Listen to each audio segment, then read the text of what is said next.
भगवान जगन्नाथ की प्राकट्य लीला को देखते हैं। उनका प्राकट्य द्वारका में होता है। जब भगवान श्री कृष्ण ब्रज मतलब वृंदावन, गोकुल, मथुरा वो जगह है जहाँ पर उनका बचपन बीता है, उन्होंने लीलाएं करी हैं, छोड़कर द्वारका आए तो उन्हें वहाँ की बहुत याद आती थी। और जब भी कोई इन जगहों के बारे में बात करता था तो विरह में पड़ जाते थे और रोने लगते थे।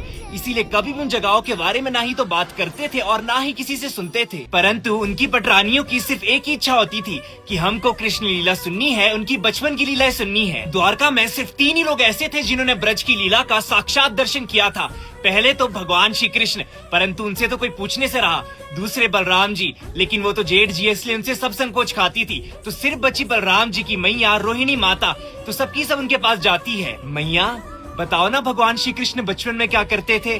वो मना करती है, परंतु बहुत मनाने पर कहती है कि ठीक है, परंतु ध्यान रखना कि जैसे कृष्ण बलराम आए तो सब चुप हो जाना।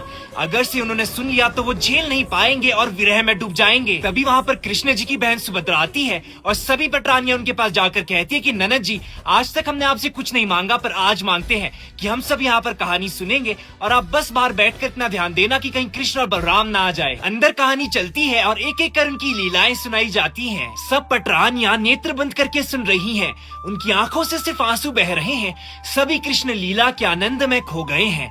बाहर बैठी बहन सुभद्रा भी आंखें बंद करके केवल रो रही हैं। किसी को भी पता नहीं चला कि कब वहाँ पर भगवान श्री कृष्ण और बलराम आए और बहन सुभद्रा के एक एक तरफ बैठ गए। कथा सुनते ही ब्रजवासियों की विरह में तीनों इतने भाव विभोर हो गए कि प्रेम की 10वीं अवस्था आई। व्याकुल होकर उनकी भुजाएं फैलने लगी।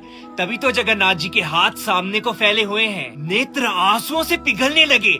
तभी तो उनकी इतनी बड़ी बड़ी और गोल आंखें हैं। हाथ, नाक, कान, पैर एक एक कर उनका प्रत्येक अंग पिघलने लगा। ये दृश्य देखकर देवलोक में हाहाकार मच गई और नारद जी को वहाँ पर भेजा गया। तब सब लोग होश में आए। सभी रानियों ने देखकर रोने लगी और माता रोहिणी उनसे क्षमा मांगने लगी। तब भगवान श्री कृष्ण बोले, तुम सब घबराओ मत, अभी द्वारका में मेरी कुछ और दिनों की लीला बाकी है।